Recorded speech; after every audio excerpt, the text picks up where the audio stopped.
Maraming gusto maghiram ng Magic 4 kung paano, para meron na rin kayo. Let's go! So, ang una nyong gagawin, syempre, gawa muna kayo ng video. Kunwari, acting kayo, naiinitan. Tapos, i-perform yung paggawa ng portal. Ganyan lang, mga ilang ikot lang. Tapos, acting ulit na, kunwari, may portal na. Tapos, punta na kayo dun sa gusto nyong puntahan. Tapos, exit na kayo. So, kailangan guys, dapat may background na ganito sa dulo. Kasi, kailangan yan sa huli. Yung mawawala na kayo. So, after dyan, punta na kayo sa CapCut. Then, tap, CapCut, New Project. Tapos, hanapin nyo na yung video na ginawa nyo para makapasok na sa CapCut.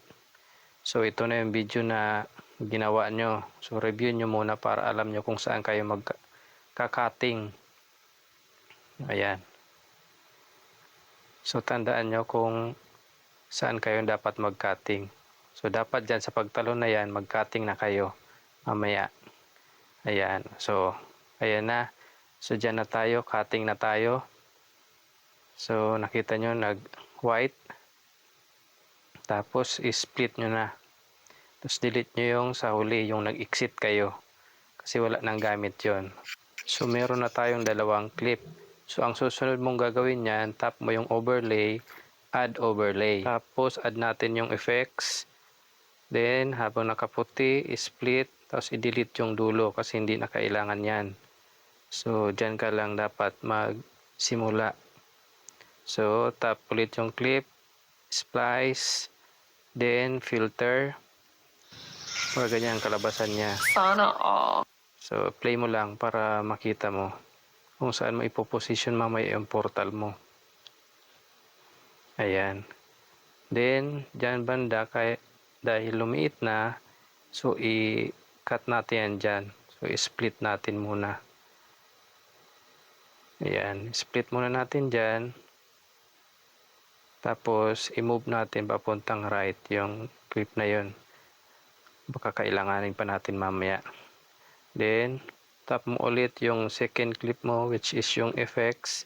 Tapos, hanapin mo yung duplicate. Ayan, duplicate. Tap mo yan siya. Then, ganun pa rin. I-split mo yung hindi mo kailangan. O, yan, tap mo ulit, split, then delete mo yung part na yan.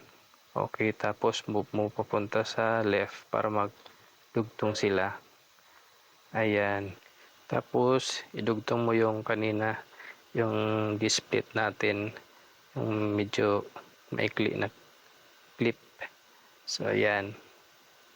So, ang susunod mong gawin, reviewin mo kung nakatapat na ba yung clip mo, yung sa pag-wave ng kamay mo. So, dyan, nakatapat naman siya, kaya maglagay na tayo ng keyframe, yung diamond. So, para malalaro natin yung pagliit at paglaki ng portal na ginagawa mo. So, nakita nyo yung pula. So, ibig sabihin, pag may keyframe na yan, pag inusog natin yan, yung videos natin, yan, kita nyo. Pag ginalaw natin yan, yung nakakulay box na kulay green, na andun yung portal, so lalaki siya. Then automatic magkakaroon ng keyframe. So ganun na naman, pag inusog natin, pag nilakihan natin yung portal, magkakaroon ulit ng keyframe. Tapos review mo lang yung part na yan, yung may portal, para makita mo kung tama yung simula ng maliit hanggang sa lumalaki yung portal mo. So, pwede mo yung i-adjust dyan sa may keyframe, yung diamond. So, kung hindi ka satisfied, gusto mong palakihan, itapat mo lang dyan sa may keyframe mo. Pero kung satisfied ka na, okay na yan. So, pwede na yan. Tapos, kung mapansin nyo, yung ikot ng portal natin is baliktad. So, kaya tap mo yung clip mo, tapos hanapin mo yung transform. Tapos tap mo yung mirror para magsakto dun sa wave ng kamay mo. So parehas ang ikot niya. So nakita nyo, parehas na yung ikot niya. Tapos ang susunod yung gagawin, i-check nyo yung dinuplicate nyo na clip, yung effects kung parehas yung laki niya. So makita nyo dyan, biglang lumiit. So kaya lagyan natin siya ng keyframe. Yan. Para ma-adjust natin yung laki ng portal. So kailangan parehas pa rin siya dyan sa dati mong portal. Kasi bago lang siya nag-exit. Bago lang sila nag-exit. Tapos, so galaw mo ulit yung portal mo, adjust mo lang siya. Tapos i-move mo na po unti-unti yung clip. Tapos dito sa part na yun, dapat paliit na siya kasi naka-exit naman sila. So hanggang sa mawala yung portal mo. So every time na i-move mo yung video mo, tapos i-pinch mo yung effects mo dun sa main screen, magkakaroon siya ng keyframe, yung diamond. Yan, hanggang sa tuluyan siyang mawala. So pag okay na, ang gawin mo, i-cut mo na yung mga sumobra sa clip mo. So split, i-delete na yan kasi hindi na yan kailangan. Ganun din dito sa effects mo na portal. So yung kanina, hindi naman na kailangan, so i-delete na lang natin yan, yung dulo. Tapos pantayin din yan. Yan, delete lang. So play mo lang kung okay na yung pag-exit. So okay na siya, pero hindi pa tayo tatapos dyan. So hanap ka ng background na ilalagay mo doon sa gitna ng portal mo. Yung kunwari na pupuntahan mo, halimbawa dyan, dagat kasi nainitan yung kasama natin. Then i-mask mo siya, hanapin mo yung circle. Kasi bilog mo yung portal, kaya circle dapat siya. Tapos add keyframe ka na para ma-resize mo na yung beach effect mo. So mailagay mo na doon sa center ng portal mo. So habang naka-white yung clip mo sa baba, hanapin mo si mask. Then tap mo yung circle. Then hanapin mo yung feather. Tapos ilagay mo siya sa kahit number 4 lang. So para magpantay yung edge niya. Tapos galaw-galaw lang.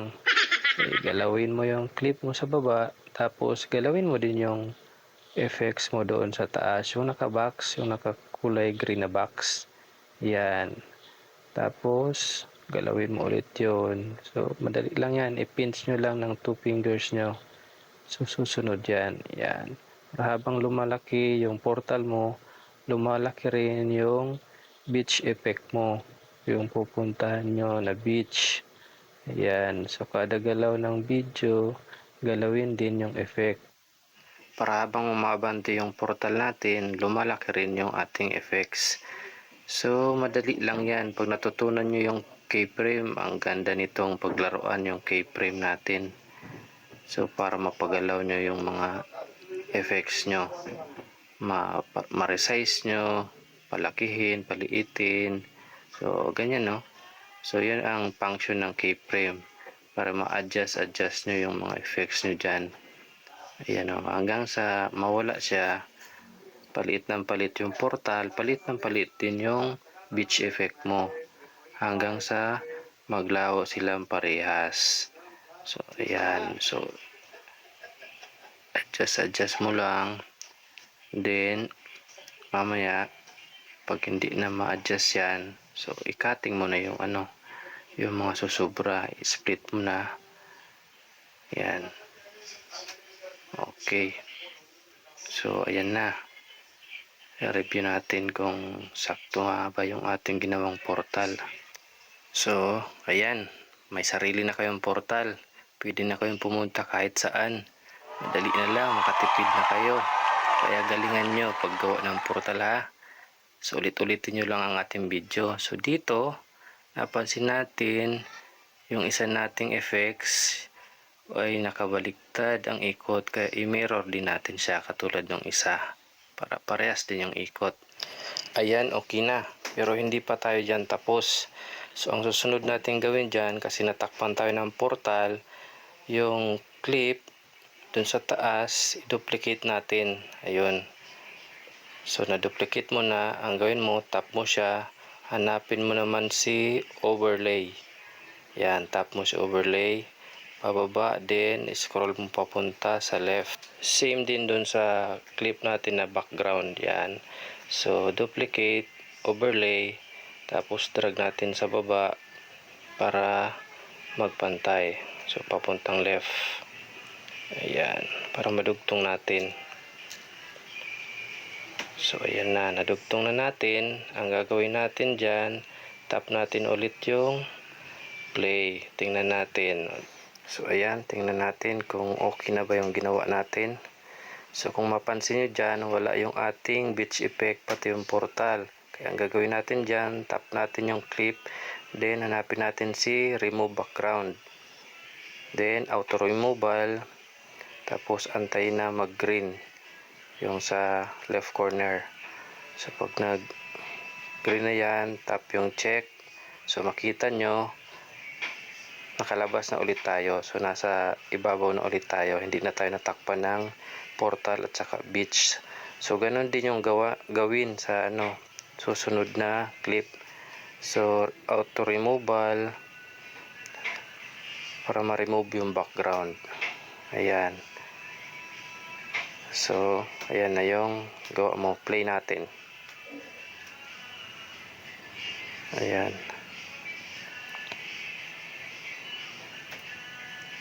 Ayan, so okay na. So, madali lang to guys. Kayang-kaya nyo to. Ulit-ulitin nyo lang yung video.